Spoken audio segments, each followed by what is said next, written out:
चलिए अब हम समझने की कोशिश करते हैं प्रकाश के परावर्तन को। तो उसको आप कुछ इस तरह से समझें कि जब भी प्रकाश एक माध्यम से दूसरे माध्यम में जाने की कोशिश करे और दोनों माध्यमों को बांटने वाली जो सीमा है, जो बाउंड्री है, उससे टकरा करके प्रकाश उसी माध्यम में लौट आए जिस माध्यम में वो प्रकाश स्रोत रखा था, तो ये घटना कहलाती है परावर्तन। जैसे यहाँ पर देखो कि प्रकाश स्रोत जिस माध्यम में है वो तो है वायु और यहाँ पर है पानी।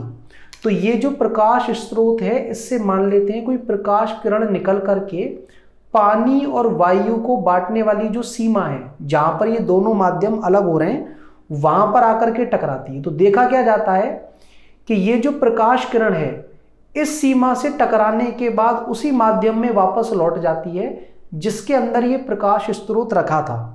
तो प्रकाश की ये जो घटना है इसे हम कहते हैं परावर्तन। और ये जो प्रकाश किरण स्रोत से निकल करके सतह पर टकराती है दोनों ही माध्यमों को बांटने वाली पर, उसे हम कहते हैं आपतितकरण। और जिस बिंदु पर ये प्रकाश आकर के टकरा रहा होता है उसे हम कहते हैं आपतन बिंदु। अब ये जो हमारी सतह है या जो दोनों माध्यमों को बांटने वाली सीमा है उस पर किसी भी बिंदु पर लंब डाला जा सकता है, लेकिन हमें लंब डालना है कहाँ? आपतन बिंदु पर। तो ये जो आपतन बिंदु पर डाला गया लंब है इसे हम कहते हैं अभिलंब। और आपतित किरण और अभिलंब के बीच का कोण कहलाता है आपतन कोण। और देखा क्या जाता है कि ये जो किरण वापस लौट रही होती है टकराने के बाद, इसे हम कहते हैं परावर्तित किरण। और अभिलंब और परावर्तित किरण के बीच के कोण को कहते हैं आर। और ये बात आपको पता हो कि ऐसा बिल्कुल भी नहीं है कि किसी भी प्रकाश स्रोत से एक ही प्रकाश किरण निकलती है और वो परावर्तित होती है। प्रकाश स्रोत से तो बहुत सारी किरणें निकलती हैं, लेकिन हमें परावर्तन को समझने के लिए एक ही किरण से समझ में आ जाता है। जो काम एक किरण कर रही होगी वही दूसरी किरण भी कर रही होगी। मान लो कोई दूसरी किरण है जो आगे किसी दूसरे आपतन बिंदु पर जाकर टकराती है, तो इस बिंदु पर अगर मैं लंब डालूंगा तो वो हो जाएगा अभिलंब। अभिलंब और इस आपतित किरण के बीच का कोण कहलाएगा आपतन कोण आई। और फिर जो किरण वापस लौटेगी उसे हम कहेंगे परावर्तित किरण। और परावर्तित किरण और अभिलंब के बीच का कोण कहलाएगा परावर्तन कोण स्मॉल आर। तो चाहे तो आप परावर्तन को एक किरण की सहायता से समझ लो, चाहे एक से ज्यादा किरणों की सहायता से समझ लो, जो व्यवहार एक किरण दर्शाएगी वही व्यवहार सभी किरणें दर्शाएंगी। अब चलिए हमें ये तो समझ में आ गया कि परावर्तन होता क्या है, लेकिन ये जो परावर्तन की घटना है इसके दो नियम हैं। पहला नियम तो ये कहता है कि ये जो हमारी आपतित किरण है और ये जो परावर्तित किरण है और ये जो आपतन बिंदु पर डाला गया लंब है जिसे हम अभिलंब कहते हैं, ये तीनों ही एक ही तल में स्थित होते हैं। मतलब अगर मैं इन तीनों को एक साथ काटूंगा तो ये तीनों एक साथ कट जाएंगे। अगर आपतित किरण और परावर्तित किरण दोनों ही बोर्ड वाले तल में है तो ये जो हमारा अभिलंब है वो भी बोर्ड वाले तल में ही होगा, क्योंकि तभी ये तीनों के तीनों एक ही तल में कहलाएंगे। दूसरा नियम ये कहता है कि आपतित किरण और अभिलंब के बीच का जो कोण है आपतन कोण, जिसे हम कोण आई से दर्शा रहे हैं, और परावर्तित किरण और अभिलंब के बीच का जो कोण है जिसे हम आर से दर्शा रहे हैं, ये दोनों हमेशा ही एक दूसरे के बराबर होते हैं।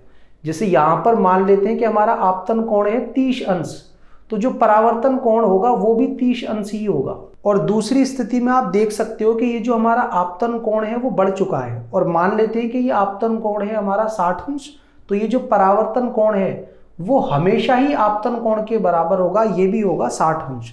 तो अब आपको परावर्तन के दोनों नियम भी समझ में आ गए होंगे। और परावर्तन से संबंधित एक और जरूरी बात जो आपको हमेशा ध्यान रखनी है वो ये है कि अगर कोई भी प्रकाश किरण किसी भी तल के अभिलंबवत आकर के आपतित होती है, जैसे मान लो यहाँ स्रोत से प्रकाश किरण निकली और अभिलंब की दिशा में ही आकर के टकरा गई, तो अभिलंब और आपतित किरण दोनों एक ही दिशा में है, तो दोनों के बीच का कोण हो गया 0। तो अगर कोण आई 0 है तो जो परावर्तन कोण है आर वो भी क्या होगा 0। मतलब जिस दिशा में ये हमारी आपतित किरण आई है उसी दिशा में वापस लौट जाएगी। और देखिए परावर्तन से संबंधित एक और बात आपको ध्यान रखनी है कि ये जो हमारा प्रकाश है वो प्रकाश स्रोत से निकल करके माध्यम को बदलना तो चाहता है, लेकिन परावर्तन की प्रक्रिया में वो माध्यम को बदल नहीं पाता।